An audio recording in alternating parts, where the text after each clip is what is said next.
The house on Maple Street had been abandoned for decades, its once vibrant facade now a crumbling relic of the past. Local legends spoke of eerie occurrences and ghostly sightings, but it wasn't until a group of adventurous teenagers decided to explore the house that the true horror of its past was uncovered. Sarah, Mike, Jenny, and Tom stood at the foot of the decaying steps, their flashlights casting long shadows in the twilight. The air was thick with an unsettling silence, broken only by the occasional rustling of leaves. Determined to prove their bravery, they pushed open the creaking door and stepped inside. The interior was a time capsule of a bygone era, with dust-covered furniture and peeling wallpaper. As they moved deeper into the house, an inexplicable chill settled over them. Sarah shivered, but brushed it off as nerves. "Let's check out the attic," she suggested, her voice trembling slightly.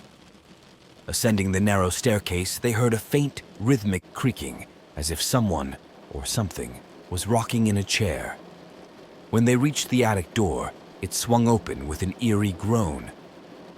The room was dimly lit by the setting sun, casting an orange glow over the scene.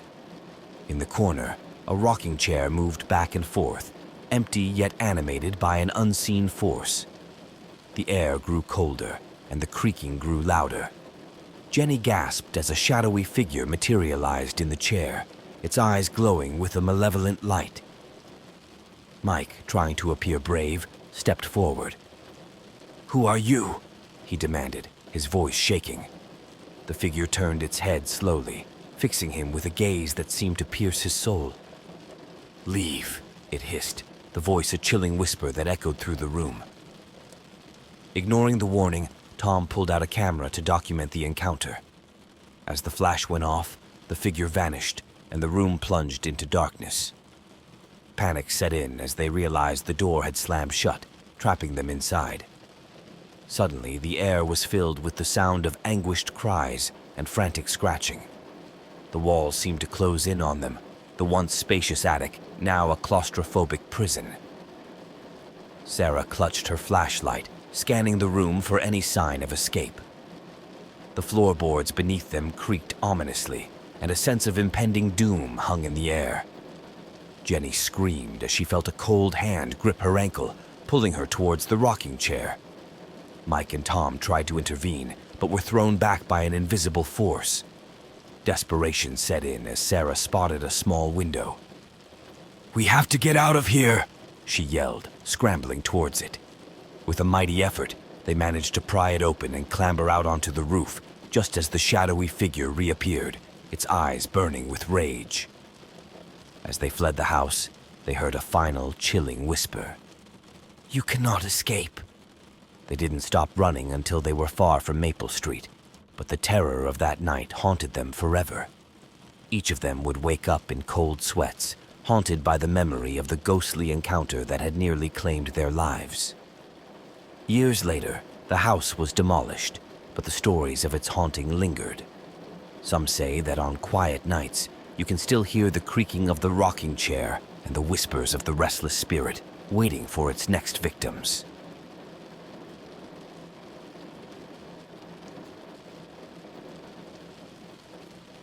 The old Victorian house at the edge of town had always been a source of local legend. Many claimed it was haunted, but few had ever dared to venture inside. That changed when a group of friends, driven by curiosity and the thrill of adventure, decided to explore the abandoned mansion. Lena, Jake, Emily, and Sam approached the house as the sun began to set. The air was thick with the scent of decay, and an eerie silence enveloped the area. With a mixture of excitement and trepidation, they pushed open the heavy wooden door and stepped inside. The interior was dark and foreboding, with only their flashlights cutting through the gloom. Cobwebs hung from the ceiling, and the floorboards creaked ominously underfoot. "Let's split up and cover more ground," suggested Jake, ever the practical one. Lena and Jake headed towards the second floor, while Emily and Sam explored the ground level. As Lena and Jake ascended the staircase, they couldn't shake the feeling of being watched. The walls seemed to whisper secrets from the past, and the air grew colder with each step. They reached the landing and found themselves facing a series of doors. One in particular stood out. Room 13. It was slightly ajar, and a faint light flickered within.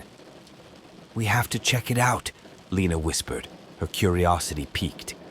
Pushing the door open, they were met with an unexpected sight. The room was immaculately preserved, as if untouched by time. A fireplace crackled with a ghostly blue flame, casting eerie shadows on the walls.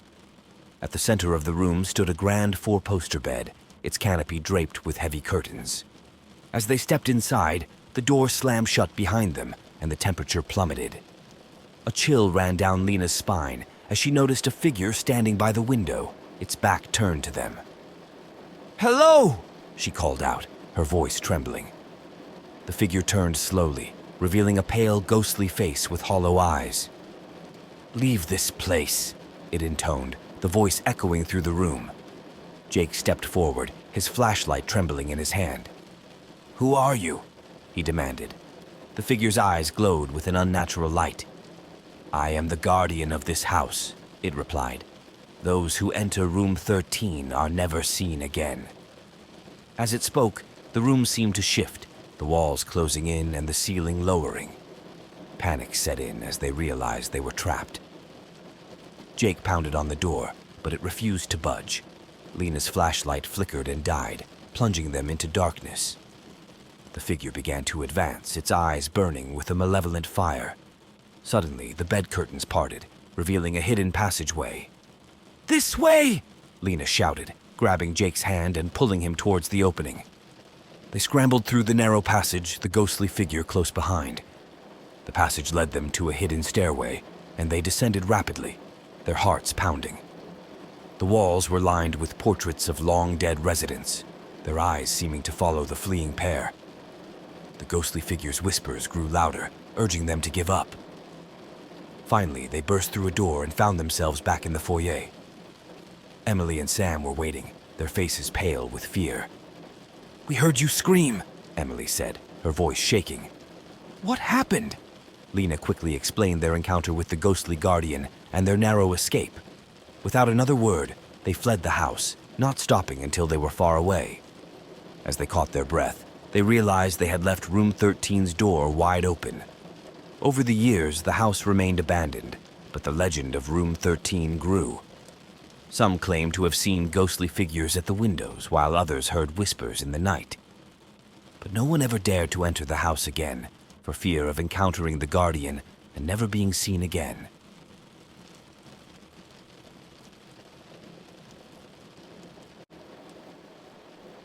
In the heart of a forgotten forest stood an ancient mansion, shrouded in mystery and overgrown with ivy.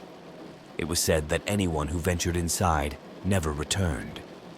Driven by a thirst for adventure, a group of young adults decided to explore the eerie house. Mark, Lisa, Ben, and Rachel made their way through the dense underbrush, their flashlights barely penetrating the thick fog. The mansion loomed ahead, its windows like empty eyes staring into the soul. With a sense of foreboding, they pushed open the heavy oak doors and stepped inside. The grand foyer was a stark contrast to the decaying exterior. A crystal chandelier hung from the ceiling, and a grand staircase curved upwards. The air was thick with dust and the scent of decay. "Let's stick together," Mark suggested, feeling a shiver of unease. They moved through the mansion, their footsteps echoing in the empty halls. The walls were lined with portraits, their eyes following the group as they explored. One portrait, in particular, caught Rachel's attention. It depicted a stern-looking man with piercing eyes and a cruel smile. As she stared at the portrait, she felt a strange sensation, as if the man's eyes were boring into her soul. "Guys, look at this," she called out. The others gathered around, feeling the same unsettling presence. Suddenly, the man's eyes seemed to move, locking onto Rachel. The room grew colder, and the air filled with a sense of dread. "We need to get out of here," Ben said, his voice trembling. But as they turned to leave, the door slammed shut, trapping them inside. The chandelier flickered, casting eerie shadows on the walls. Panic set in as the portrait's eyes began to glow with a malevolent light. The man's smile widened, revealing sharp, jagged teeth. "Welcome!" a voice echoed through the room, sending chills down their spines. "You have entered my domain, and now you shall stay." Mark pounded on the door, but it refused to budge. Lisa clutched her flashlight, her hands shaking. "What do you want?" she demanded, her voice breaking. The voice laughed, a cold, hollow sound. "I want your souls," it replied. The floor beneath them began to shift, and the walls seemed to close in. The portraits on the walls came to life, their eyes glowing with an unholy light. The man's voice grew louder, filling their minds with terror. "You cannot escape!" Desperation set in as they searched for a way out. Rachel noticed a small door hidden behind a tapestry. "Over here!" she shouted, leading the way. They burst through the door and found themselves in a dark, narrow hallway. The man's laughter echoed behind them, growing fainter as they ran. The hallway twisted and turned, leading them deeper into the mansion's labyrinthine interior. The air grew colder, and the walls seemed to pulse with an unnatural energy. Mark's flashlight flickered, casting eerie shadows that seemed to move of their own accord. Finally, they emerged into a grand ballroom, its opulent decor untouched by time. At the center of the room stood a grand piano, its keys glistening in the dim light. The man's portrait hung above the fireplace, his eyes glowing with a sinister light. "We need to destroy the portrait," Ben said, his voice filled with determination. "It's the source of his power." They approached the fireplace, but as they reached for the portrait, an invisible force knocked them back. The man's laughter filled the room as he materialized before them, his form twisted and grotesque. "You cannot destroy me," he hissed, his eyes burning with fury. "Your souls are mine!" With a final, desperate effort, Rachel grabbed a nearby candelabrum and hurled it at the portrait. The flames engulfed the canvas, and the man's scream echoed through the room. The walls began to tremble, and the floor buckled beneath their feet. "Run!" Mark shouted, leading the way out of the ballroom. They raced through the mansion, the flames consuming everything in their path. The man's screams grew fainter as they reached the front door and burst outside. As they stood in the clearing, gasping for breath, they watched as the mansion was consumed by fire. The portrait's malevolent eyes glared at them from the flames, but as the house collapsed, the eyes faded into oblivion. They never spoke of that night again, but the memory of the sinister portrait haunted them forever. The mansion's ruins remained a grim reminder of the terror they had faced, and the legend of the haunted house in the forest continued to grow, warning others to stay away from the cursed place.